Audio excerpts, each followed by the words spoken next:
आज हम असम की एक बहुत ही ख़ास और कहना चाहिए ऐतिहासिक जगह की पड़ताल कर रहे हैं, पानबारी मस्जिद। हाँ। हमारे पास इससे जुड़ा एक दस्तावेज है जो इसके इतिहास पर काफ़ी रोशनी डालता है। हाँ, और कहते हैं कि ये शायद पूर्वोत्तर भारत की सबसे पुरानी मस्जिदों में से एक है। बिल्कुल। तो आज हमारी कोशिश यही रहेगी कि इसकी कहानी क्या है, ये क्यों बनी और आज इसके क्या मायने हैं, इसे समझें। मतलब सोचिए, एक इमारत जो लगभग 500 साल पुरानी है, बंगाल सल्तनत के ज़माने की, और फिर बीच में सदियों तक तो जैसे गायब ही हो गई थी घने जंगल में। है ना, कमाल की बात। चलिए इसके इस दिलचस्प सफ़र को थोड़ा और करीब से देखते हैं। तो शुरुआत करते हैं इसकी लोकेशन से। ये है पश्चिमी असम में धुबरी जिले में। हाँ धुबरी शहर से कोई 25 किलोमीटर दूर पानबारी नाम की जगह पर है जी। और इसका बनना जुड़ा है बंगाल के सुल्तान अलाउद्दीन हुसैन शाह से। मतलब वही 1493 से 1519 ईस्वी के आसपास का दौर। बिल्कुल। और ये वो दौर था जब सुल्तान हुसैन शाह, जो उस वक्त बंगाल सल्तनत के मतलब बंगाल पर हुकूमत करने वाले एक ताकतवर शासक थे, वो अपना राज पश्चिम असम की तरफ बढ़ा रहे थे। तो ऐसा माना जाता है कि जब उन्होंने कामरूप का इलाका जीता तो उसी दौरान अपने सैनिकों और बाकी लोगों के लिए नमाज पढ़ने की सहूलियत के लिए ये मस्जिद बनवाई। अच्छा, तो ये सिर्फ धार्मिक जरूरत थी या फिर मतलब उस इलाके पर अपना दबदबा दिखाने का भी एक तरीका था, सल्तनत की मौजूदगी दर्ज कराना? देखिए, ये बहुत अच्छा सवाल है। अक्सर उस दौर में ऐसी बड़ी इमारतें दोनों ही मकसद पूरे करती थी। अच्छा। हाँ, मतलब नमाज के लिए तो थी ही, लेकिन साथ ही ये बंगाल सल्तनत के बढ़ते असर और इस्लाम की मौजूदगी का एक प्रतीक भी थी। एक तरह से स्टैंप लगा दिया। हाँ बिल्कुल, एक निशानी कि ये इलाका अब सल्तनत का हिस्सा है। और इसकी बनावट वो कैसी है, उसमें क्या खास है? दिखेंगे मेहराबें यानी आर्च दिखेंगी, मीनारे भी हैं। और ये बनी है पक्की ईंटों और चूने के गारे से।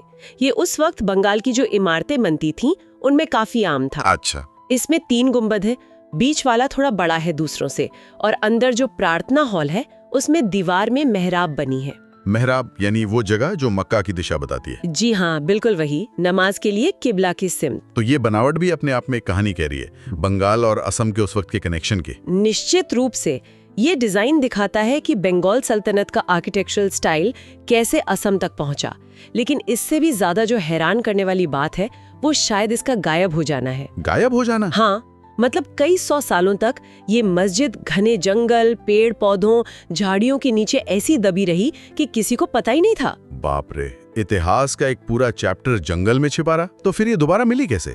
ये दोबारा मिली 19वीं सदी के आखिर में, कोई 1866 के आसपास। अच्छा। हुआ यूं कि उस समय ब्रिटिश अधिकारी इलाके का सर्वे कर रहे थे, जमीन का मुआयना वगैरह, और उन्हें इसके खंडहर नजर आ गए। क्या बात है, मतलब इत्तेफाक से मिली? हाँ, कह सकते हैं। बाद में फिर जगह को साफ किया गया और मस्जिद को फिर से इबादत के लायक बनाया गया। कितना दिलचस्प है ये जानना कि कैसे इतिहास की परतें कभी कभी इस तरह अचानक खुल जाती हैं। और आज इसका क्या महत्व है? देखिए, आज भी ये एक एक्टिव धार्मिक जगह है, मतलब लोग यहाँ इबादत करते हैं। खासकर ईद और रमजान जैसे मौकों पर तो काफी रौनक रहती है, बहुत लोग आते हैं।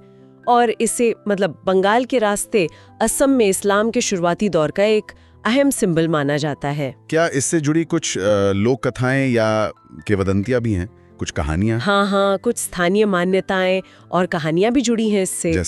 जैसे कुछ लोग इसे हजरत शाह जलाल, जो एक मशहूर सूफी संत थे, उनके अनुयायियों से जोड़ते हैं। अच्छा, सूफी संत। हाँ, मतलब वो या उनके फॉलोअर्स शायद कभी इस इलाके से गुजरे हों। ये भी कहा जाता है कि बंगाल से जो शुरुआती मुस्लिम फौजें या धर्म प्रचारक आए थे, उन्होंने भी इस मस्जिद का इस्तेमाल किया होगा।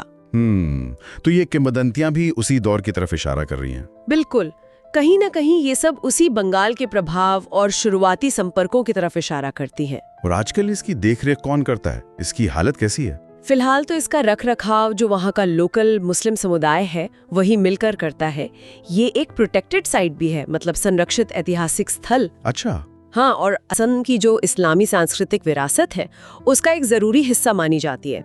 लेकिन क्योंकि ये इतनी पुरानी है और मौसम की मार भी झेलती है, हाँ वो तो है, तो इसे लगातार देखभाल और संरक्षण की जरूरत तो है ताकि ये आगे भी बची रहे। बिल्कुल। तो हमने पानबारी मस्जिद के इस पूरे सफर को देखा, कैसे बनी, कब बनी, क्या है इसकी खासियत, कैसे ये गुम हुई और फिर मिली, और आज ये क्यों अहम है। हाँ बिल्कुल। ये मस्जिद सिर्फ ईंट और गारे की एक इमारत भर नहीं है, ये बंगाल और असम के बीच के सदियों पुराने रिश्तों का, इतिहास के उतार चढ़ाव का और आस्था की ताकत का एक जीता जागता सबूत है। सही कहा। ये हमें याद दिलाती है कि इतिहास कैसे कभी छिप जाता है और फिर अचानक किसी मोड़ पर खुद को जाहिर कर देता है। सच में। और ये सोचने पे भी मजबूर करता है कि हमारे आसपास ऐसी और कितनी अनकही कहानियां होंगी, कितने भूले बिसरे इतिहास बिखरे पड़े होंगे, जिनके सामने आने से शायद अतीत को लेकर हमारी पूरी समझ ही बदल जाए।